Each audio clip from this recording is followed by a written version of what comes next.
আজকে সকালে ঘুম থেকে উঠে আমার হোয়াটসঅ্যাপে কয়েকটা ডকুমেন্ট পেলাম, কয়েকটা লেখা পেলাম, কিছু ছবি পেলাম। এসব দেখে হাসবো নাকি কাঁদবো বুঝতে পারছি না। প্রথম লেখাটা দেখছি ডাক্তার কনক সরোয়ারের। তিনি একটা লেখা লিখেছেন লক্ষ্মীপুরের এক নতুন লক্ষ্মী সম্পর্কে। এই লক্ষ্মী মানুষটা হচ্ছে স্মার্ট গ্রুপের, স্মার্ট টেকনোলজির চেয়ারম্যান জহিরুল ইসলাম।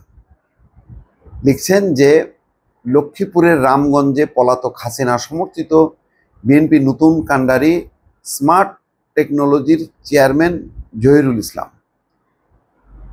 তার পোস্টার দেখছি, যে অদ্ভুত ব্যাপার হচ্ছে যে তারেক রহমানকে নিয়ে তার পোস্টার, ঈদ উল ফিতরের শুভেচ্ছা, সারা লক্ষ্মীপুর নাকি ছেয়ে ফেলছে।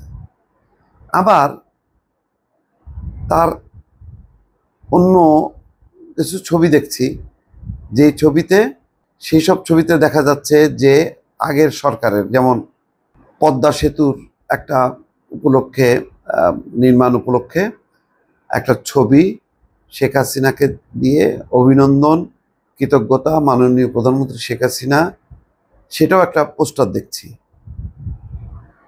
তারপরে তার আরও কিছু সরকারের বেশ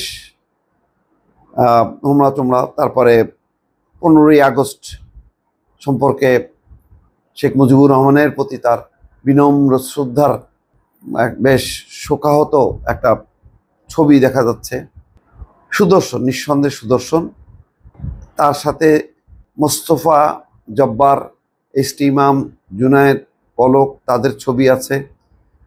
মোস্তফা কামালের মেয়ে নাফিসা কামালের সঙ্গে সিন্ডিকেট করে বিমা উন্নয়ন প্রকল্পের 67 মিলিয়ন ডলারের বেশি অর্থ হাতিয়ে নিয়ে পাচার করা, বাংলাদেশের যার 800 কোটি টাকা। এই সমস্ত ঘটনার পর আমার কাছে মনে হচ্ছে বিএনপির লক্ষ্মীপুর, বিশেষ করে ওইসব অঞ্চল দিয়ে পুরো নোয়াখালী, চট্টগ্রাম, কুমিল্লা, নেতার তো অভাব নেই, প্রচুর নেতা। তাদের প্রথম সারির নেতা আছে, দ্বিতীয় সারির নেতা আছে, নিবেদিত প্রাণ নেতা কর্মীতে ভরপুর।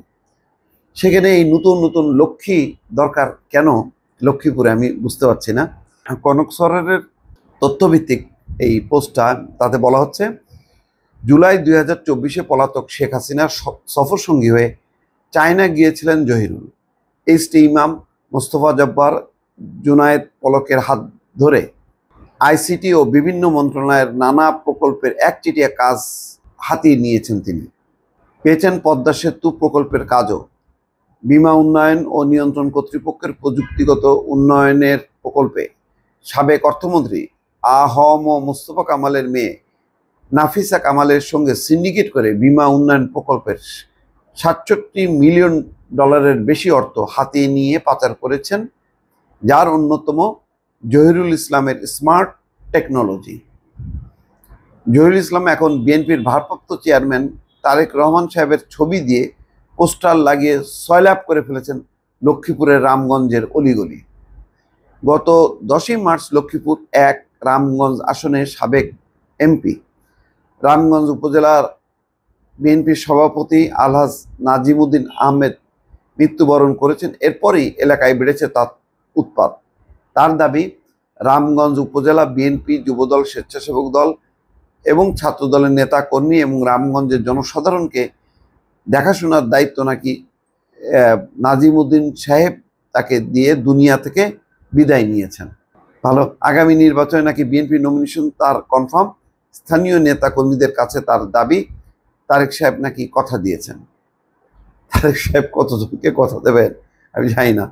এই পোস্টটা বেশ আলোড়ন সৃষ্টি হয়েছে, বোঝা যাচ্ছে যে প্রায় 3,500 শেয়ার হয়েছে, 2300 কমেন্ট পড়েছে। ইউনুস আলী লিখছেন, সাধু সাবধান, 54 বছর ধরে সরকার পতনের আন্দোলন দেখেছেন, এবার সরকার রক্ষার আন্দোলন হবে ইনশাল্লাহ।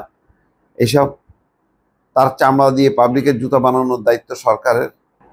যাই হোক, আমি জানি না এটা সত্য মিথ্যা যাই হোক না কেন, কিন্তু বিএনপিতে আমার ধারণা যে এখন অনেক নতুন নতুন কুতুব আসবে, সেগুলো একটু যাচাই বাছাই করার দরকার, যে এগুলি সঠিক বেঠিক ওই সময় কি তারা চাপে পড়ে কি সরকারের সঙ্গী হয়েছিলেন, নাকি স্বেচ্ছায়, নাকি মাল কামানোর জন্য এখন পোল্টি দিয়ে আবার এখানে আসার চেষ্টা করছেন? এই বিষয়গুলো সতর্ক না হলে বিএনপির স্থানীয় পর্যায়ে বিভ্রান্তি হবে, সংঘাত বাড়বে, টাকা এবং ক্ষমতার দাপটে প্রশাসন, পুলিশ দিশেহারা অবস্থা হবে।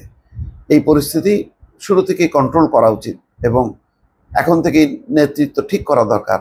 কে নেতা থাকবেন, কে নির্বাচিত প্রতিনিধি থাকবেন, এই বিষয়গুলি গুছায় ফেলতে হবে। গুছায় না ফেললে বিপদ বাড়তে থাকবে। সবাই যদি এমপির দাবিদার হয়, সবাই যদি জেলার সভাপতি বিভিন্ন পদ পদবি বাগাইতে থাকে, তাহলে মুশকিল হয়ে যাবে। দর্শক ভালো থাকবেন। আল্লাহ হাফেজ।